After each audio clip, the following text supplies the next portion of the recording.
MP Congress ने उज्जैन में press वार्ता कर मध्य प्रदेश में कानून व्यवस्था को लेकर मीडिया से चर्चा की। मध्य प्रदेश कांग्रेस कमेटी ने प्रदेश के 9 संभागों में प्रेस वार्ता आयोजित की। यह प्रेस वार्ता मध्य प्रदेश शासन के उप मुख्यमंत्री जगदीश देवड़ा और मंत्री विजय शाह पर कड़ी कार्रवाई और उनके इस्तीफे की मांग को लेकर थी। प्रेस वार्ता उज्जैन में एमपी कांग्रेस के मीडिया सलाहकार के मिश्रा द्वारा ली गई। यहाँ के मिश्रा ने मध्य प्रदेश में राष्ट्रपति शासन लागू करने की एमपी कांग्रेस की तरफ से मांग की। साथ ही कहा कि मध्य प्रदेश कांग्रेस विधानसभा, सांसद, न्यायपालिका और सड़कों के सभी रास्ते मैदान में आएगी, लेकिन 28 मई को कोर्ट के जजमेंट के बाद के मिश्रा ने कहा कि मंत्री विजय शाह को मंत्री पद से बर्खास्त बिना किसी देरी से किया जाए। वहीं विदेश मंत्री एस जयशंकर व मध्य प्रदेश के उप मुख्यमंत्री जगदीश देवड़ा से सार्वजनिक रूप से माफी मंगवाए और उनके बयानों का स्पष्टीकरण ले और प्रधानमंत्री नरेंद्र मोदी देश को भरोसा दिलवाए कि भारतीय सेना का सम्मान किसी भी दलगत राजनीतिक से ऊपर है। क्या उद्देश्य है? प्रदेश कांग्रेस अध्यक्ष माननीय जीतू पटवारी जी के निर्देश पर आज पूरे प्रदेश के 9 संभागों में सीनियर लीडर्स ने पत्रकार वार्ताएं ली हैं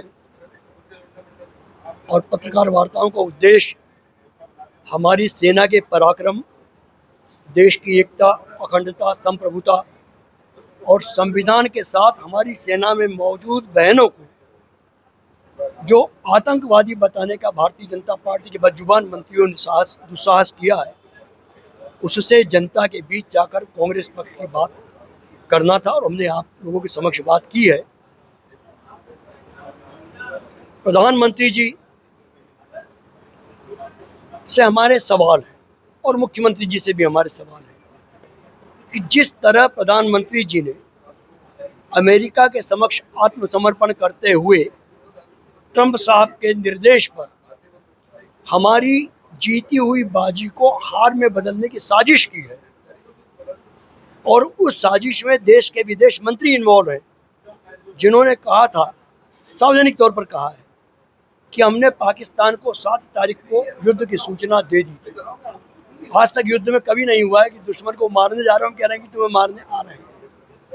वो सीज फायर अमेरिका के दबाव में क्यों किया, ये प्रधानमंत्री जी जवाब दें और मुख्यमंत्री जी जवाब दें कि उन्हीं के बगल में बैठने वाले बदजुबान मंत्री विजय शाह और मुख्यमंत्री जो ड्रग तस्करों के संरक्षक हैं जगदीश देवड़ा जी, उन्होंने जो देश की जनता का, सेना का अपमान किया है, उन्हें अपने बगल में क्यों बिठाए हुए हैं मुख्यमंत्री जी?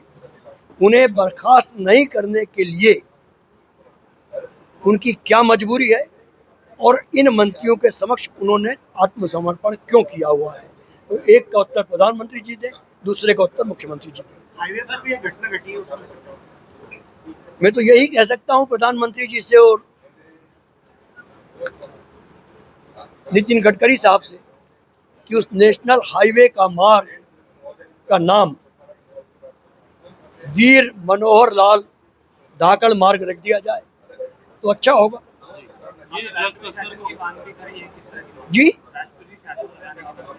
जी, ये मांग किसकी तरफ से, ये भी बता दीजिएगा, एमपी कांग्रेस की तरफ से या कौन सी? राष्ट्रपति शासन? मैं तो कांग्रेस के प्रतिनिधि के तौर पर बोल रहा हूँ कि मध्य प्रदेश में जिस तरह राजनैतिक प्रशासनिक अराजकता है, भ्रष्टाचार चरम पर है, कमीशन खोरी का धंधा चल रहा है, माफियाओं गुंडा राज की सरकार है, सेना का अपमान किया जा रहा है, हमारे संविधान का अपमान किया जा रहा है, हमारी अस्मिता को नीलाम किया जा रहा है, तो संविधान तंत्र पूरी तरह फैल हो चुका है। और माननीय मुख्यमंत्री जी चूंकि उज्जैन को बिलोंग करते हैं, मुख्यमंत्री जी उस संविधान की रक्षा करने में असफल साबित हो रहे हैं, तो महामहिम राष्ट्रपति जी के प्रतिनिधि हैं महामहिम राज्यपाल महोदय, वो प्रधानमंत्री जी और किसी सरकार के प्रतिनिधि नहीं है। तो ये सब बातें प्रामाणिक हैं। तो महामहिम राज्यपाल जी को अनुच्छेद 356 के तहत सिफारिश करनी चाहिए कि मध्य प्रदेश में राष्ट्रपति शासन लगाया जाए। सर, ये एक आपने जगदीश देवड़ा जी पर भी कहा कि ड्रग तस्कर की नतमस्तक है, कौन ड्रग तस्कर है? हरीश आंजना के साथ उनके फोटो हैं, उनके वीडियो हैं, उनके डाइनिंग रूम में खाना खाते हुए फोटो हैं, वो अभी जेल में है। क्या मजबूरी है? मुख्यमंत्री जी उनको नहीं हटा पा रहे हैं। और जो नेशनल हाईवे 8 नंबर पर जो मामला हुआ है उसका भी स्वागत करते हुए जगदीश देवड़ा जी की सोशल मीडिया पर तस्वीरें चल रही हैं। तो ये सारी संतानें जगदीश देवड़ा जी की क्यों हैं, चाहे वो हरीश अंजना हो या मनोहर लाल हो। मध्य प्रदेश पुलिस को भी आपने निकम्मा और नपुंसक बताया। ये मैं नहीं कह रहा हूं, उनकी निष्पक्षता पर हाई कोर्ट और सुप्रीम कोर्ट ने सवाल उठाए हैं।